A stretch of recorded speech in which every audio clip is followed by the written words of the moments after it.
dragi gosti, dragi učesnici, sve vas srdačno pozdravljam, želim vam dobrodošlicu na nastavak, na drugi dan History Festa. Naš neki drugi današnji panel imamo predstavljanje knjige Krisztiána Csaplár-Degovicia, Empire Building and National Building in Central Europe, a učestvovat će Hannes Grandits i sam autor knjige Krisztiána Csaplár-Degovics. Izvolite. Puno hvala. Dobar dan i veliko je zadovoljstvo da mogu učestvovati u ovom panelu. To je jedna knjiga koja je čak izašla ove godine, još je tako sveža, mislim ovo je prva prezentacija knjige, premijera ove knjige. I mi smo se dogovorili da ćemo voditi ovaj panel na engleskom jeziku, ali kolega Krisztián i razumije dobro i priča bosanski jezik, ako vi postavite pitanje i to je moguće, ali mi ćemo mijenjati sada na engleski. Maybe some introductory comments. I think one of the major trends in European historiography is the studying of imperialism and colonialism. I think on a European and global scale, it's particularly important, but it's also now a topic of discussion with regard to Central and Southeast European history. And I'm announcing here a new book series from CEU Press, which is called Imperialism and Colonialism in Central and Eastern Europe. And the book that we are discussing here is in this series, and the book of Krisztiána Csaplár-Degovics is on one character who is somehow involved in the whole story of imperial thinking and colonial practice. Krisztiána Csaplár-Degovics is a Hungarian historian and a specialist on the one hand on Austro-Hungarian history and on the making of national societies and states in the course of the 20th century, and he had a particular focus on Bosnia-Herzegovina, Kosovo, Albania, and Macedonia, and he's also the head of the Department of South European Studies at the ELTE Research Center for Humanity and Institute of History. So I won't be too long. I will hand over now to Krisztián. It's planned that he will give us a short introduction of about 10 minutes in the main idea of the book. Afterwards, I have the privilege to have a couple of questions to ask on it, and then we will open up the panel for questions and comments coming from the audience. Having said this, I'm handing over to Krisztián. Please. Hvala lijepo I ja sam abanolog. I try to be concise in my pretext and I'd like to provoke for questioning. So I will deliver you a general overview of the book, and then I have some slides in which I highlighted the Bosnia-related topics of the volume.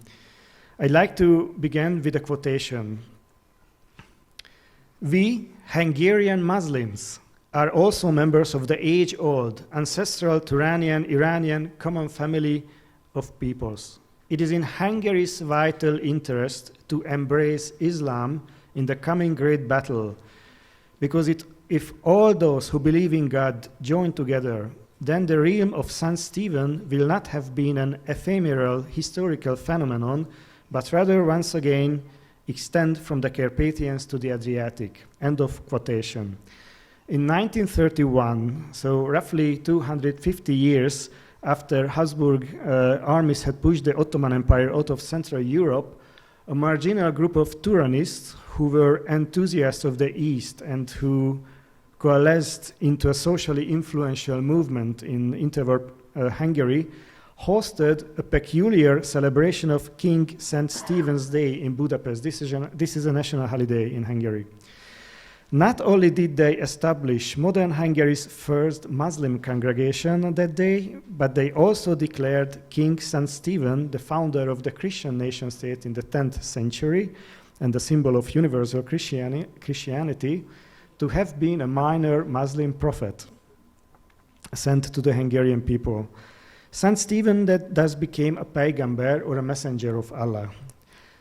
In a public sermon, the Imam of Budapest, Hussein Hilmi Duric, who was the last chief imam of the joint Austro-Hungarian army in 1918, reinterpreted the Hungarian people's desire to restore the old kingdom to its First World War form, but did so through the lens of the tenets and commandments of the Quran.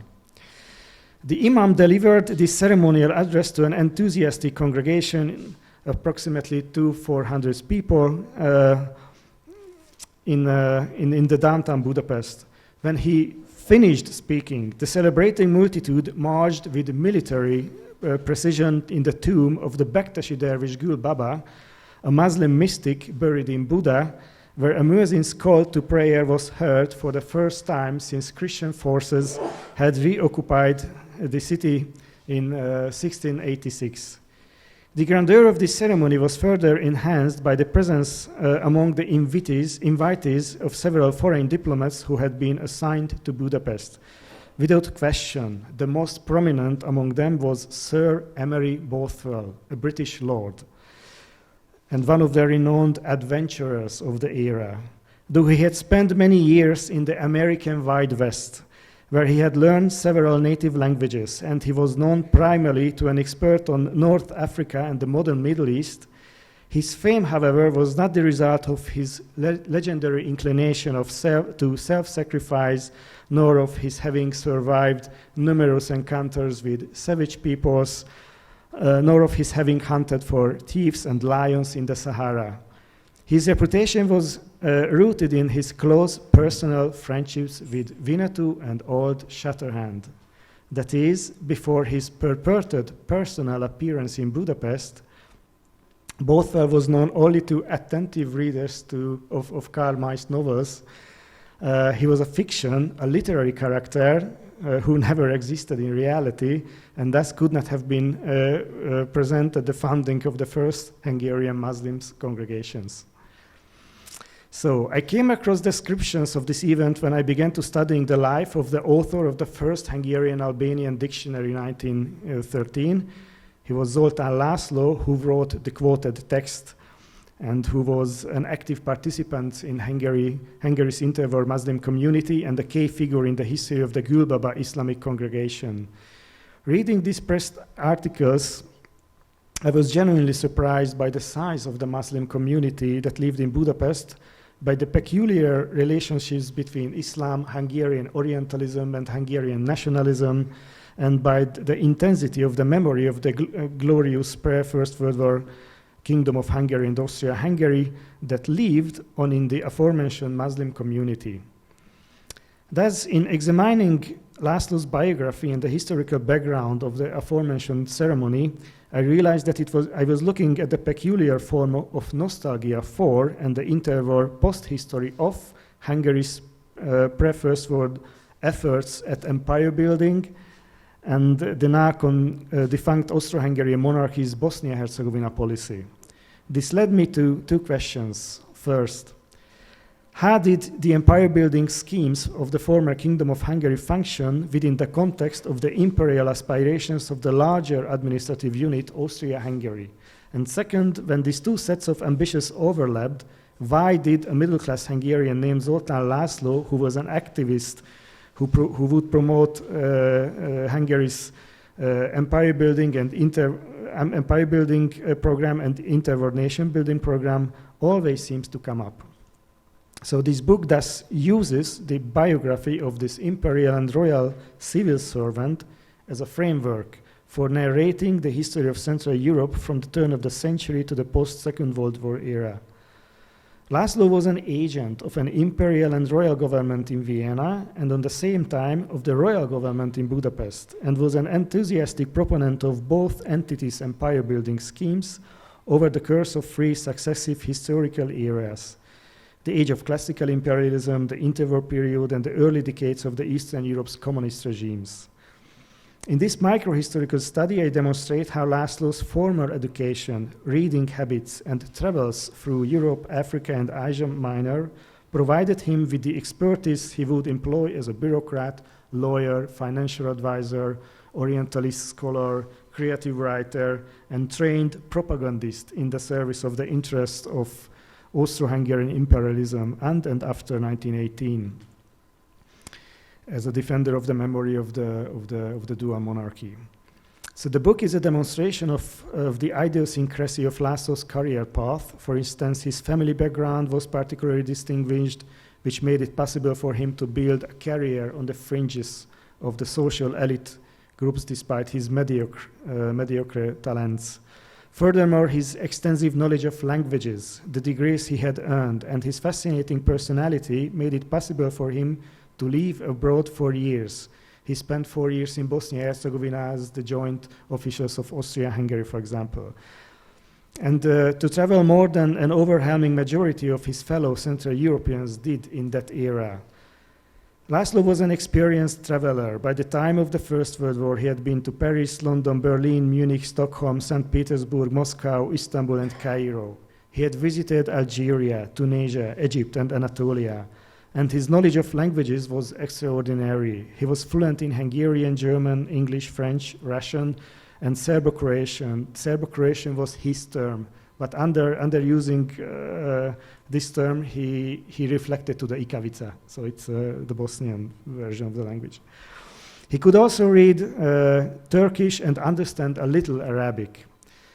There were also typical and atypical aspects of László's participation in the Austro-Hungarian and Hungarian public life.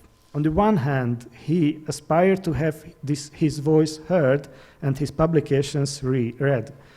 He had no political power, though his cultural and political influence was considerably in certain social circles, the elite groups and the middle classes. And he lived a public life as a journalist or as a creative writer insofar as he found ways through fiction and press reports and speeches to social organizations on the Balkans, on the East, or some far-right ideologies of the interwar period like tyrannism or racial protectionism, of presenting himself and his ideas to certain social classes. However, he was truly atypical insofar as he proved himself capable of using new techniques to make his way in the society. As a creative writer, he helped bring the European genre known as colonial novel or colonial short stories in Hungary, and did so in the service of the Austro-Hungarian cultural imperialism.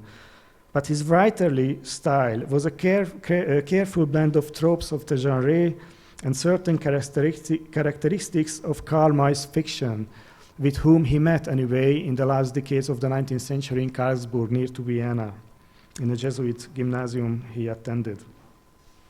László also made of his unusual expertise in working as a trained propagandist. He was trained for propagandist during the First World War in the Kriegspressekvartier. This was the war press headquarters of the Austro-Hungarian monarchy.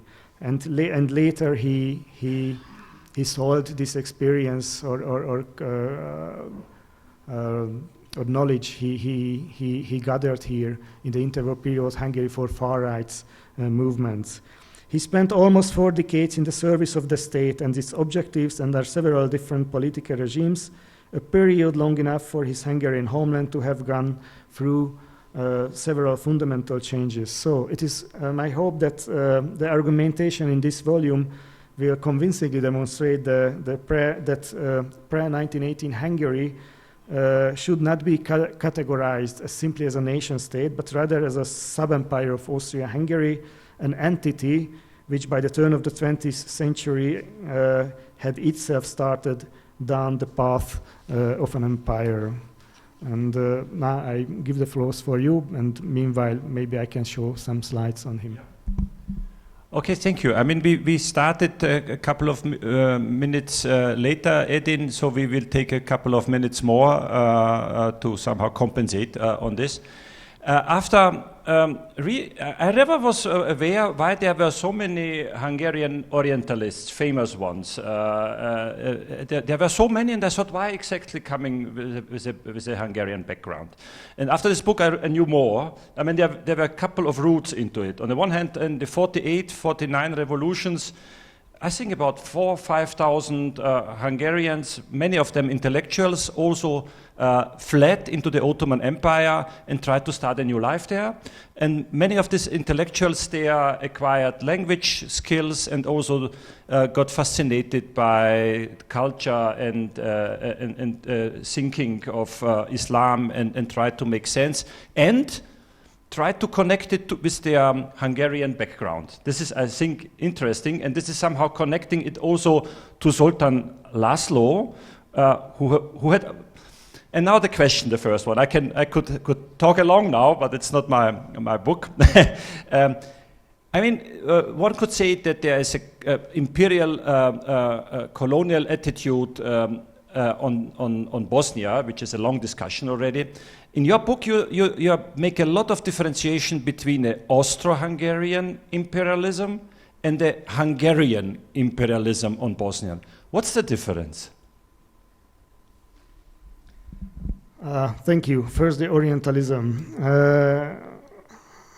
It was always a question of the Hungarian identity. Who are the Hungarians? Because the people's ancestors, the Magyar tribes, arrived from Asia in the 9th century, and it is a clear historical fact that so it was no problem who was the ancestor. The problem was who are the relatives in this of these people, because after changing a language in the 19th century, or after switching from the Latin and German into Hungarian, the activists or architects of the nation building realized that the Hungarians are a tiny nation among the East European, Slavic and Indo-European languages. And to find relatives, it was a kind of frustration to find a family, to find a broader family, to find the place of the Hungarians in the global level. And interestingly, the first Orientalists who did it were of Jewish origin, because they had the language skills, knowledge of, they were travelers from the East, and then they are the first group of the Hungarian famous Orientalists like Armin van Bury or Ignác Goltzy here. But the other, on the other hand, you mentioned the revolution 1848. The emigrants who left Hungary have chosen as the first emigration place the Ottoman Empire, and not America, and not Western Europe. And many of them, approximately 600, converted into Islam. And since this was the time of the Tanzimat, they were the best and the most welcome officials and officers of the Sultan, because they were of European origin. It means they were educated in European high schools. But on the other hand, they were Muslims, because they converted to the Islam, so there was no problem to reach higher posts in the empire. And this Hungarian exported the Hungarian worldview, and they were the first group who tried to facilitate the Turkish nation building in the 19th century. You have an own nation. You have an own language. You are an own nation. The world is divided to nations like you, and nationalities like minorities like the Arabian, Kurdish, and other people of the era, and so on. And the third group of the Orientalists were geographers who visited Asia in the end of the 19th century. And Zoltán László was born in this background, because the families of the geographers, of the Jewish families, were in the friendship with his father. So he was born in this. He learned the novelties. The first scientific or scholarly knowledge of the East from the kindergarten, so to let's say. So this is for the first question, and the second one, it was astonishing for me to discover that it was not only the Austro-Hungarian imperialism which played a role in Bosnia, but also the Hungarian one. I also regarded Hungary as a nation state, because I was educated in Hungary in the secondary schools and in the academic fields. But since I was also trained in Munich at the LMU and then partly in Vienna, my professors made my horizon a bit broader, to intellectual horizon a bit broader than my Hungarian counterparts. And then I realized that the text I'm reading about Bosnia reflects to a special Hungarian imperial aspirations, which was part of the dualist system. So it was not there was no rivalry between the two one, but Hungary tried to find his place among the world in this way as well. So not just as a nation, but also as a state, because the nation state functions not anymore so good as it was expected. There were too many minorities within the state, and one group of the Hungarian political elites had just come to the idea that maybe the future of the Hungarian state will be to be an empire between the Austrian one, between the German one, between the Russian one, between the Ottoman one. And for creating this imperial thoughts, it was important to receive or occupy, at least economically, territories outside of Hungary, and Bosnia was this site of the Hungarian imperialism. And it was also a good chance for the Hungarian political elite that the ruler of Austria-Hungary, Franz Joseph, had occupied Bosnia-Herzegovina as the successor of the Hungarian kings of the Middle Ages. So the Austrian Kaiser had nothing to do in Bosnia, but it was the rights of the Hungarian kings of the Middle Ages that Bosnia belonged to the regnum at that time, at least I don't know, not practically, but officially. So the Rex Rame was the title of the Hungarian kings. And László was part of both empire-building projects, from the one hand of the Austro-Hungarian one, and the others from the Hungarian ones. I will have another question, and then I think I will open it up for questions from the audience. But first, please let me. Fascinating is your approach. It's a biographical approach. And you write that you were inspired also by the book of Robert Nemes, Another Hungary, the 19th century province in 8 lives. And it's more devoted to people from different class and social backgrounds in this book. And in your book, your main actor is also placed in a certain social framework, and then makes his career through imperial Austro-Hungarian Empire, Hungarian imperial thought, being somehow living and as working as a bureaucrat in Bosnia, being a war reporter in the Balkan Wars, a writer in the cafe house culture in Vienna and Budapest and beyond, then being a propagandist in World War I. In the interwar period, he somehow suffered the tragic loss that the empire is gone, and the question is, what is now my vision? And he seemed to be a visionary, and he somehow ended up in finding his new vision in Turanism, in the extreme right. And I think it's also not totally compatible what happened to many others, also in Germany in the post-imperial time. And then through World War II, he ended up his life in the communist Hungary and tried to continue to it. Maybe you could comment a little bit on this, why you think this, what is the advantage of this biographical way, because usually historians take from 78 to 80, and then the story is over. You are crossing through all the caesuras that we have, World War I, World War II, and see how the same actor in his oeuvre is changing his ideas or adapting better the idea. When you are answering here, please, those who would like to ask a question, I will just open up the floor for this.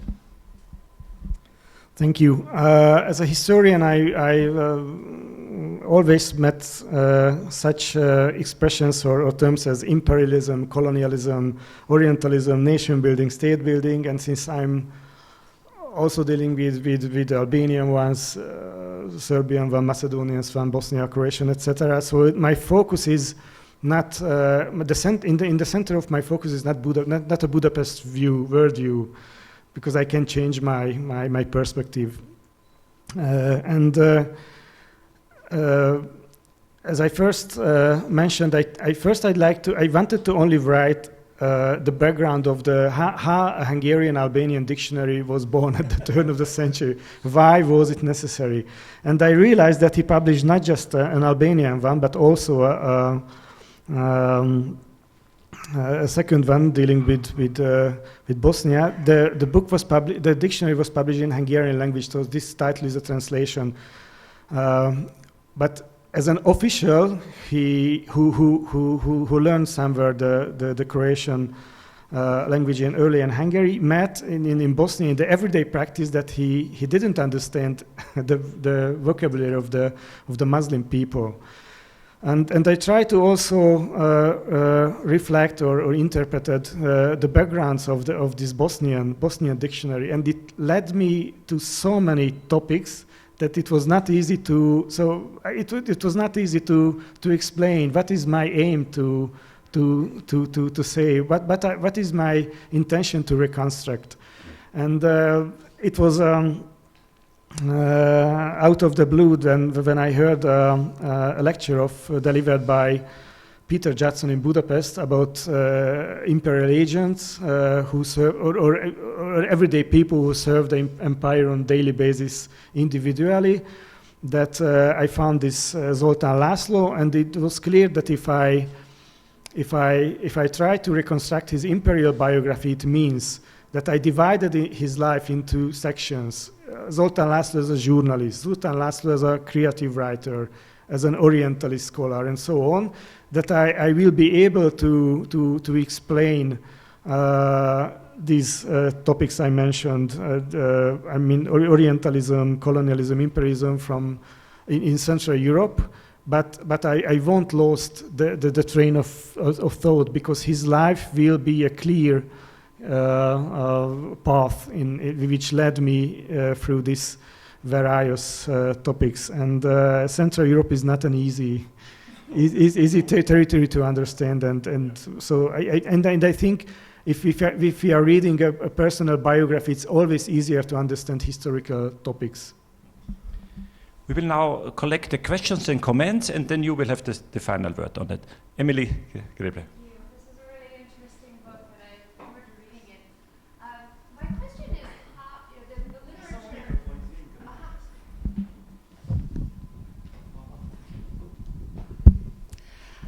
As you know, the literature on Orientalism was largely created with sort of a British and French focus.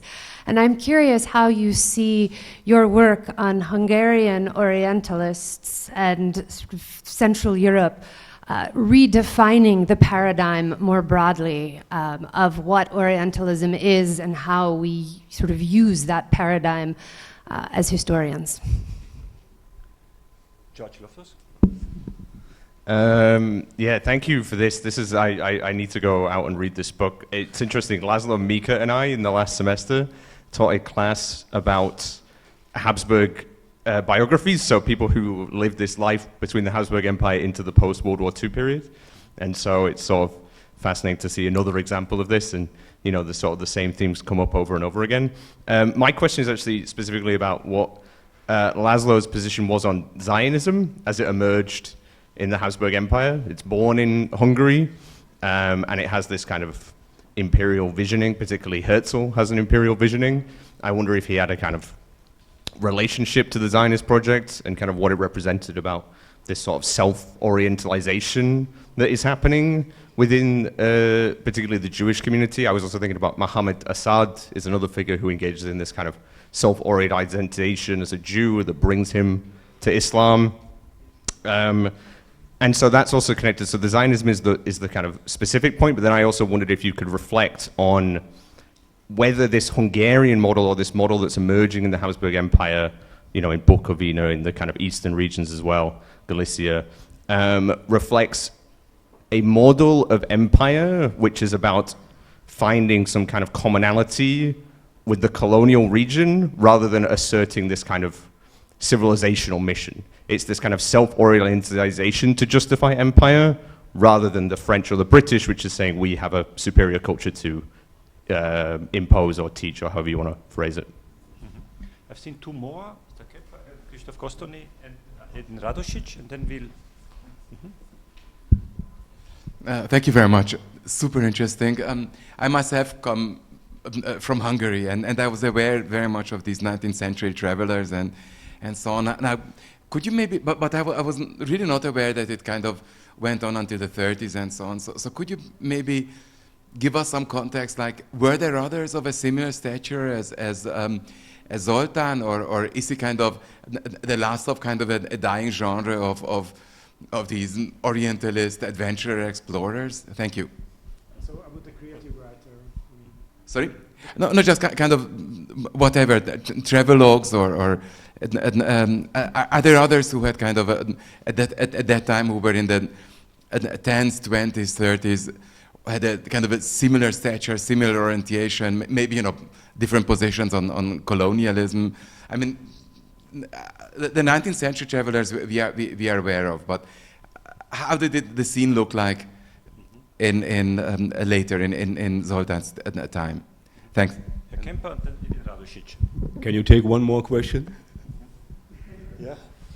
Many of the questions probably will end up to be discussed in the coffee break. But I mean, it's important to get these questions so you have something to think of. And yeah.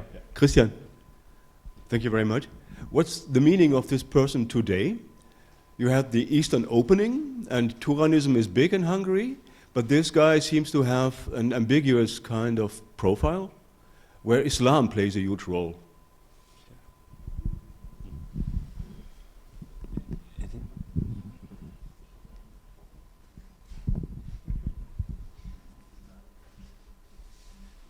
Okay, I have not read the book, just abstract. And here, what did you say before? And let's say they intensively thinking about the book, about the main issues of the book. And I read let's say the main characteristics of the person, of the László Zoltán, and I will say after reading the imperialism, colonialism, anti-fascism, racism, and so on, I can say put him in the jail. After all, but I will focus on the let's say this concept of imperialism. Hannes opened the question about the two sides or two types of the same imperialism, also Hungarian imperialism and Hungarian imperialism. And my question is there any kind of the conflict between these two types, or let's say two sides of the same imperialism?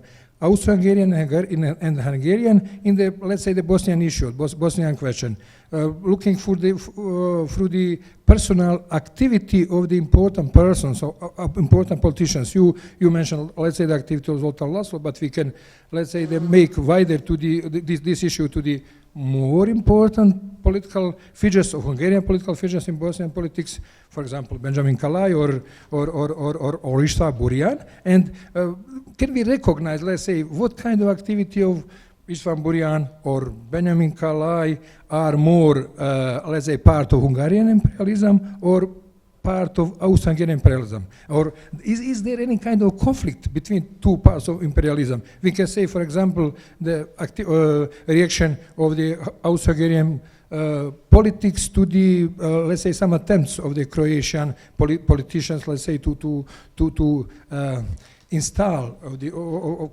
Croatian politics in Bosnia and Herzegovina. It was joint politics. It is in the same time Austro-Hungarian and Hungarian imperialism. But on the other sides, we can say that find some symbols. You mentioned the coat of arms of the Rama used in that period. My question is: can we recognize what are parts of the one imperialism or another? Okay. And there's one final one. But you gave us such a teaser, and I have to ask something that actually connects to all the previous questions, and that's the question of race and the understanding of race by László, because I know that Hungarian intellectuals in the 19th century weren't united in their understanding of race, or a conqueror race that came and created this kingdom, or if they have integrated with the Slavs, or if they haven't, and that further connects with the question of Bosnia and of empire and of Islam, etc., etc. So I wanted to hear what was the interwar evolution and post-war evolution of understanding of race in this context of Hungarians, and self-understanding of them seeking for ethnic families, etc., etc., and the question of mixing of different peoples, races in the late 19th century Central European understanding of the term. You've seen that you opened up with your book so many fields of discussion, and Edin is showing me this symbol here. I guess you can only tip into the questions, and please be very, very brief. We have to finish, but I think the questions are on the table, and maybe it's possible to go into in the coffee breaks into details. But maybe 2 minutes, big questions, short answers. So 2 minutes for 6 great questions. The Hungarian Orientalism was part of the European one. So one group of the Orientalists served in French and British diplomacy. So many of them were educated in Oxford, in I don't know, in Paris, in the École de, I don't know, and then they served the Foreign Office. And then the point I'd like to make is that it's not a separate story. I don't like Hungarian Orientalists who overestimated this kind of Orientalism.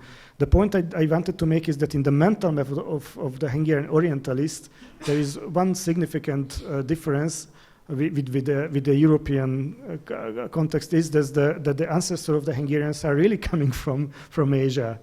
And their language relatives are now living in Western Siberia, and they facilitated the linguistic and anthropological studies of these people. But László was the one who tried to find the place to find the place of Hungary and Austria-Hungary in his North African novels of this Oriental context. So he saw Austria-Hungary somewhere between of the classical imperial and colonial power and the Middle East people.